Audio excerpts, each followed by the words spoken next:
वंदे मातरम। नमस्कार, जय श्री राम। दिल्ली विधानसभा के साथ में दो ऐसी विधानसभा जहां के उपचुनाव रुके हुए थे, अब वे होने जा रहे हैं।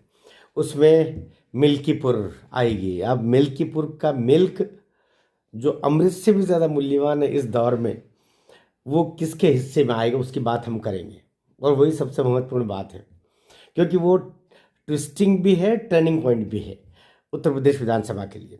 दिल्ली की बात थोड़ी सी करेंगे। दिल्ली में विधानसभा के चुनाव घोषित हो ही गए हैं।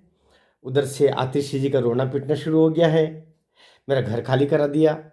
एक भाई घर बना के गया, दूसरा कह रही कि मेरा घर खाली करा दिया। पीडब्ल्यूडी कह रही है कि हमने तो उस घर का तो अभी आवंटन ही नहीं हुआ था जिसको खाली कराने के बोल रही है। वो तो अभी अरविंद जी के नाम से चल रहा। तो बहुत सारे, कुल मिला के पूरी नाटक मंडली है। ये जो आप पार्टी है, ये पूरी नाटक मंडली है। और नाटक मंडली के अलग अलग किरदार, और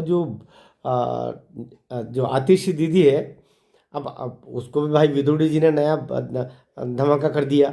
आतिशी सिंह कहाँ से आई है?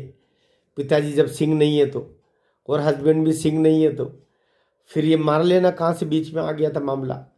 बोले ये तो कम्युनिस्ट पार्टी से। तो कुल मिलाकर के बहुत बड़ी बिगड़ेल पार्टी है, बिगड़ेल नाटक मंडली की टोली है। उस पर आगे चलेगी। तो कुल मिला के लेकिन मैं अब भी कह रहा हूँ कि भारतीय जनता पार्टी इसको प्लेट में रखी हुई विजय समझ करके न चलना शुरू कर दे। दिल्ली विधानसभा में पासा कहीं भी मुड़ तुड़ पलट सकता है अभी भी, यद्यपि ऐसा होना नहीं चाहिए।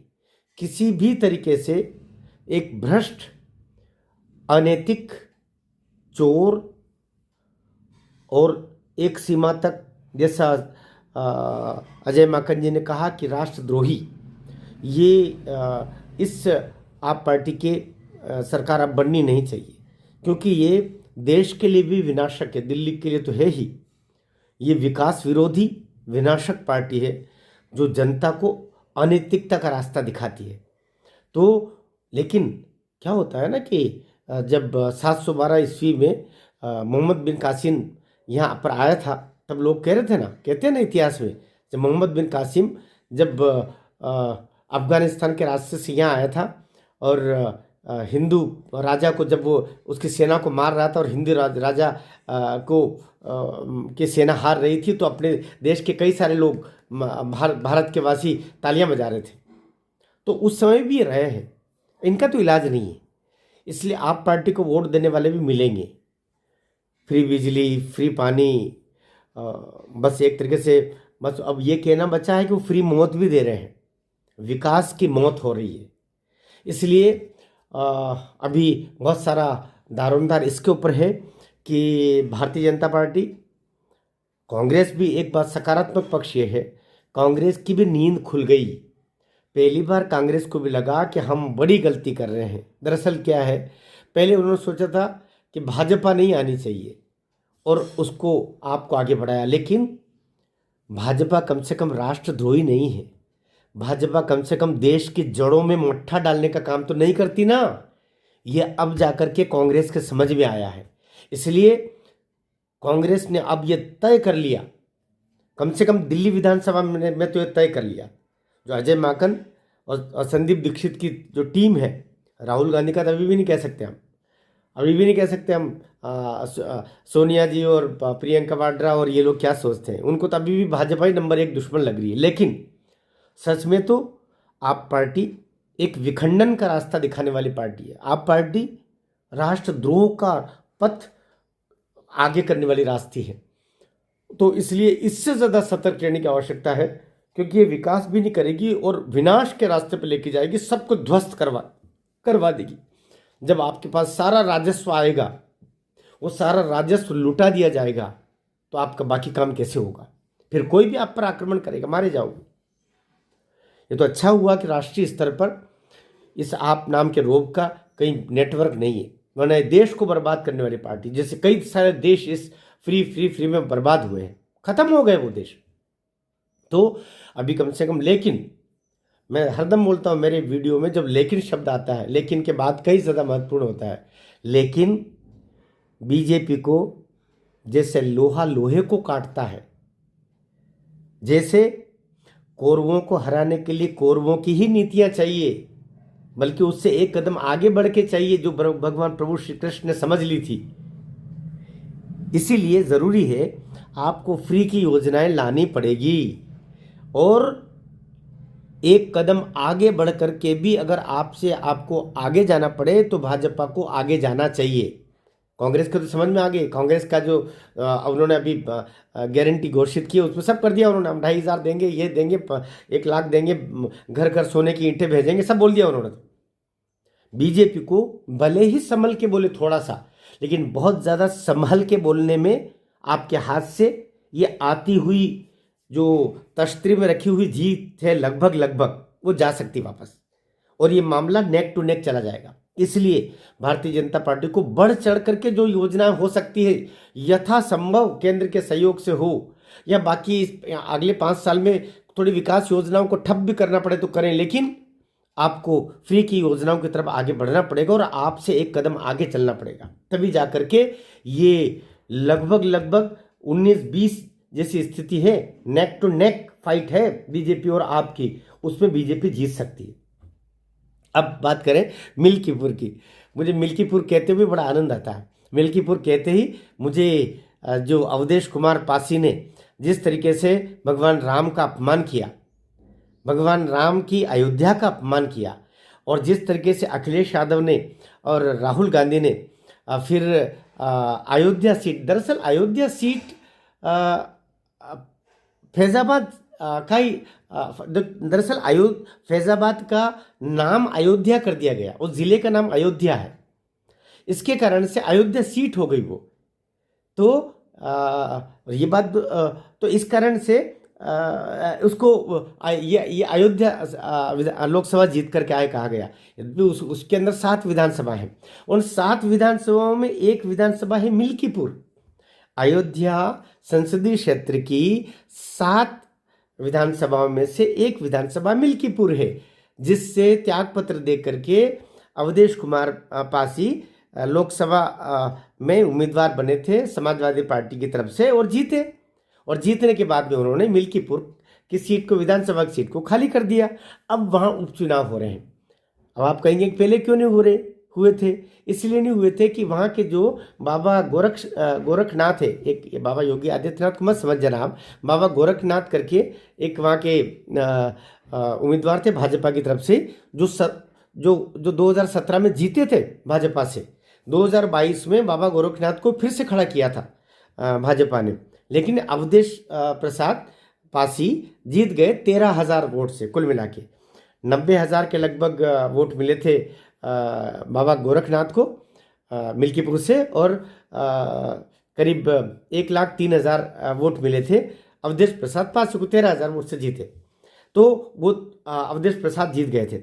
और वहाँ पर लेकिन उनके जो उन्होंने स्टाम्प का उपयोग किया था एफिडेविट देने के लिए, उस समय जो सबमिट करते ना चुनाव आयोग को, वो टाइम पास, जो जिसका टाइम बार होता है, कोई भी स्टाम्प होता है, उस स्टाम्प के जारी करने के 6 माह के अंतर्गत उसका उपयोग नहीं होता है, तो वो लैप्स हो जाता है। तो वो लैप्स किए हुए स्टाम्प पर उन्होंने अपना एफिडेविट दिया था, जो चुनाव आयोग के पास गया था, जिसके कारण से ये कहा गया कि इनकी सदस्यता समाप्त की जाए। टेक्निकल मामला था। बाद में वो मामला हाई कोर्ट में लखनऊ बेंच में रुका ही हुआ था, और इधर ये इनकी घोषणा हो गई इधर उपचुनाव की। तो बाद में और ये इधर जाकर के लोकसभा में चले गए फिर। तो उन्होंने अभी जाकर के वो बाबा गोरखनाथ ने अपनी पिटीशन वापस ले ली लखनऊ बेंच से, और अब तब जाकर के ये उपचुनाव जो भी 9 सीटों के साथ नहीं हुए थे, अब जाके मिल्कीपुर का हो रहा है, मामला क्लियर हुआ। अब समीकरण थोड़ा देख लें। समीकरण 3,48,000 के लगभग वोटर्स हैं, 3.5 लाख लगभग वोटर्स है मिल्कीपुर में। उसमें 1,20,000 ये सुरक्षित सीट है अनुसूचित जाति के लिए, तो 1,20,000 उसमें दलित वोट है। तो दलित वोट में से उन 1,20,000 में 55,000 पासी वोट है। इसलिए पासी, अवधेश प्रसाद पासी को ये टिकट देती रही। यद्यपि यहाँ पर पहले कम्युनिस्ट पार्टी भी जीती है 2017 में, तो बीजेपी जीती है, उससे पहले भी बीजेपी जीत चुकी थी। तो बहुत सारी ये मल्टीपल अलग अलग तरीके से वहाँ लोग जीतते हारते रहे हैं। तो यहाँ तो कुछ भी हो सकता है, लेकिन अभी प्रतिष्ठा की सीट बन गई है। इस समय मान के चलिए 6 मंत्री छोड़ रखे मतलब जो वहाँ पर भेज रखे हैं बाबा योगी आदित्यनाथ जी ने मिल्कीपुर के लिए, क्योंकि मिल्कीपुर मतलब अयोध्या। हम मिल्कीपुर जीत गए तो अयोध्या जीत गए, और अयोध्या का रिवेंज जैसे बाबा योगी आदित्यनाथ के लिए तो अभी मिल्कीपुर बदलापुर जैसी हो गई है। वहाँ का हो गया तो फिर पटाक्षेप हो जाएगा। फिर हम अभी 9 में से 7 सीट उपचुनाव में जीत गई बीजेपी, साथ ही अभी जाकर के अगर वो मिल्कीपुर जीत गए तो फिर मान के चलो अयोध्या का बदला पूरा हो गया, और 2027 का रास्ता भी आपके सामने साफ हो जाएगा। तो जातीय समीकरण के हिसाब से 1,20,000 वो 60,000 ब्राह्मण है, 55,000 यादव है, और बाकी आपके 25-30 हज़ार राजपूत है, कुछ मौर्य है, ओबीसी है, मिलू करके ऐसे 3.5 लाख लगभग है।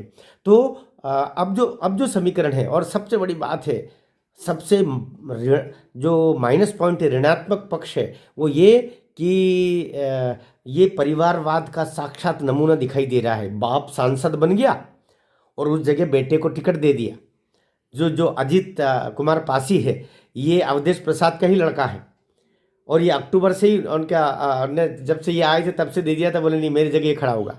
तो पासी समाज में भी ज़बरदस्त विद्रोह है। बाकी दलित है, उनमें से भी बहुत ज़बरदस्त विद्रोह है, इसका विरोध हो रहा है अजीत कुमार पासी का। और इस दफ़े बहुत सारे जो यादव बंधु हैं वो आकर के और योगी आदित्यनाथ की तरफ, क्योंकि जिस तरीके से अयोध्या की हार को हिंदुत्व के हार के रूप में चरितार्थ कर दिया, तो ये कई लोगों को बहुत खटका था।